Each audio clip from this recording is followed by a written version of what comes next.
Welcome to the Crucible and welcome to HiveState. Today we're taking a look at a brand new game called Keyforge, and this is a game that I've been looking forward to for quite a while, and I finally got my hands on a good bit of product, and we're going to talk about it. But first, what is Keyforge? Well, Keyforge is a new type of game. It's called a unique game. Basically what this means is every single set of Keyforge that you buy will be, well, unique. Every single set will be different. Currently there are two core products you can buy for the game. You have your Archon decks and what we're going to start with, your, well, starter decks. So in the starter deck, all of the things that you'll be getting is all the tokens you need to play, like a little quick start guide, two, well, basic decks, I guess I'll call them, and then two Archon decks, which is the second type of product you can buy for the game. So each Archon deck consists of 37 cards, and every single deck that you buy will be unique. Now, the way that they actually do this, where every deck is unique, completely blows my mind. Now, whenever I say that every single deck is different, here's what I mean. To start, there are 7 houses in Keyforge, and your deck is going to contain 3 of the 7. Well, out of these 3 houses, there are up to 50 different cards that can be put in it, but your deck will only have 12 of a given house. And of that 12, you can have up to 3 of any single card. So there's so many variations. Now, however, on top of all these, you can also get special cards in your decks called Mavericks. And this is whenever a card from a specific house is put in the wrong house. It has all the effects of its original card, but it has all the borders of a different house. And you'll see a little logo in the top right corner to show that it's a Maverick. Now, the number that they say that they can go up to before making a single double deck is insane. I'll put the number on the screen because there are so many zeros before you hit a single double. But this game even goes a step further. Not only is your deck going to be completely different than every single deck in the game, your Archon card is also going to be completely unique. Everything down to the name of the card, to the artwork, and even the little deck list and QR code on the back.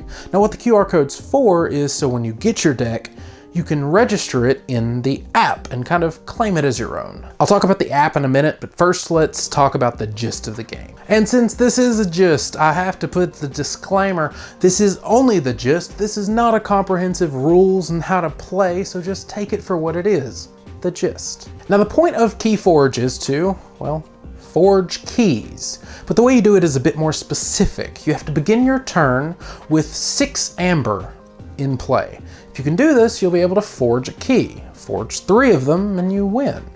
But how you earn amber is a little bit different. You can be playing creatures, playing artifacts or actions, and some of them will steal amber from the opponent. Some of them might capture amber or just in their own way earn them for you more legitimately. Although, I mean, I guess theft is legitimate. So now if you look at a Keyforge card, there's something that, if you've played card games before, you'll notice feels missing. And that's the fact that there is no cost on these cards whatsoever. But there's a catch to that. So remember how I said that your deck is going to be made up of 3 of the 7 different houses? Well, in Keyforge, at the start of your turn, before your main phase, you have to declare what house you're going to be playing as. And during that turn, that is the only house that you can use, which kind of puts some situations. Let's say you have a hand full of Logos cards, but your field is set up full of Martians. Now, I don't mean that if you choose Logos, you can play down your Logos and then play your field as normal. No. If you play Logos, you can only use the Logos cards on your field as well. So do you play with the Logos in your hand? Or do you just hold your hand and use the Martians on your field? Your draw step in Keyforge is also at the end of your turn. So once your turn's fully over, you draw back up to 6 cards, which is different than normal, but I like it.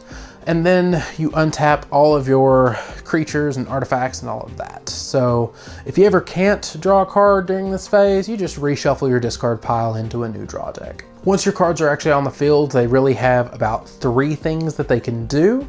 They have Fight, where they target another creature and deal damage back and forth. They have Reap, which is when you can turn one of your cards sideways, or one of your creatures specifically, to earn an amber.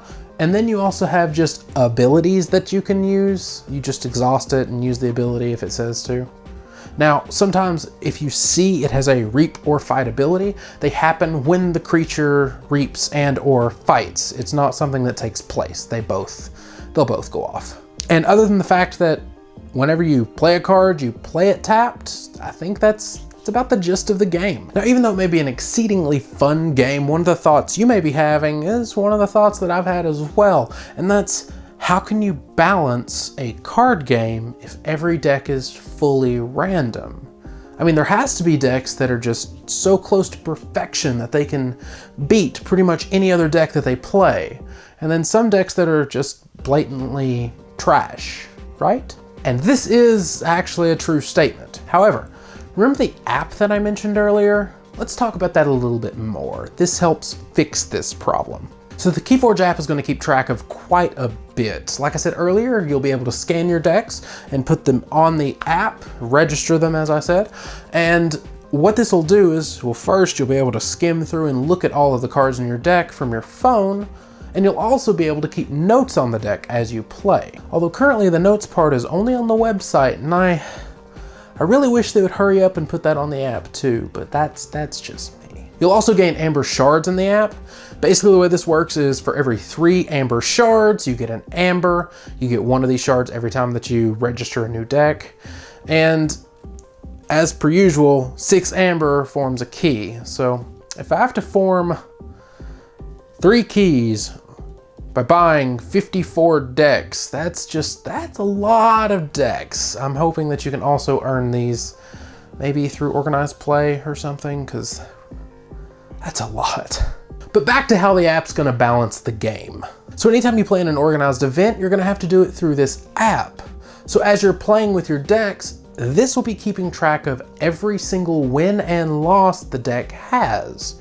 And depending on how well the deck does, the app may start to give your deck something called chains. So the basics of chains, the more you have, the harder of a time you'll have. Basically, if you have between 1 and 6, you will have -1 cards that you can draw at the end of your turn. If you have 7 through 12, you have -2 cards that you can draw, and so on and so forth and what have you. Now you may be asking, why would I want such decks with limitations like this? That was weird English. Well, there are a couple of reasons. First off, if your deck is good enough to deserve chains, it's probably not going to be that big of a hindrance to you. Second, during the game, chains are temporary. Every time you draw your hand to full, including on the opening turn, you're going to shed 1 chain. So as the game plays, your deck will get back to its full power. Another thing that's really cool about the app is, let's say that you're tired of playing a deck and you want to trade it to a friend or anyone really. Well, the chains and the statistics for that deck go with it when you trade it. So I think that's just a really cool feature. So let's move on to the more of the impression side of this video. It's a very cool game and obviously I enjoy it, but it's not without its flaws. So the first thing that comes to mind is the fact that it's a unique game and it has that you could buy 1 deck and never have to buy another feel. Well, that upside is also a problem. The very first deck you buy may be extremely powerful and it may be the only deck you ever need, but the opposite is also true. The first deck you buy may just be not worth playing, and if you have a very bad impression of the game just because of a poor deck to start out with, well, that's a bad impression, and impressions stick. And you might have the feeling of, well, I'll buy another one just to see what was the deck. And just, what are the odds you get 2 mediocre decks in a row? And this habit can be repetitive. Granted, even if you get a good deck to start, I'll say that the term cardboard crack, it fits this game so well. If you'll just never have enough decks. When the game released, I ended up getting the starter kit and 3 Archon decks, and that's all that I still have, and I am just craving more. I need more of this game. So in short, a game that should be cheap will end up having money stacked pretty rapidly. Now, this is gonna be even worse if you're someone who looks at certain combinations and goes, you know, I think I would really like something with Logos, Mars, and Sanctum.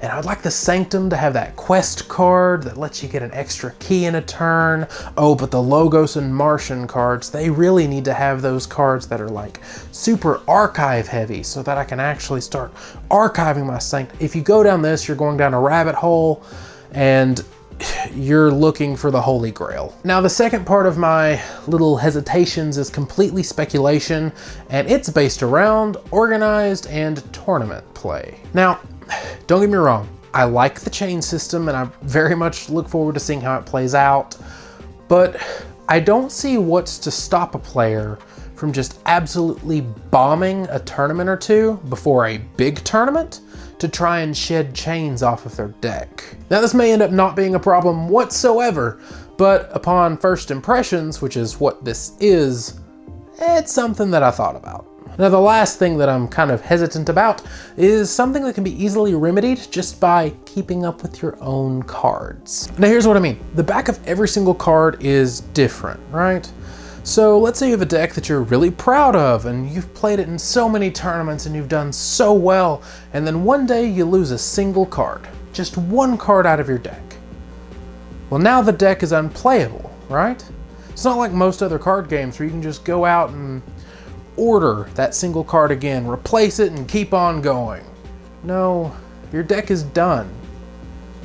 That's scary to me. You lose a card, you've lost your deck. And I mean, I guess in these situations, you could just get another copy of this card that has a different back and sleeve them in dark sleeves, but I don't feel like that'll fly at a tournament. But on to brighter topics. Even though I have said some negative, I absolutely love this game.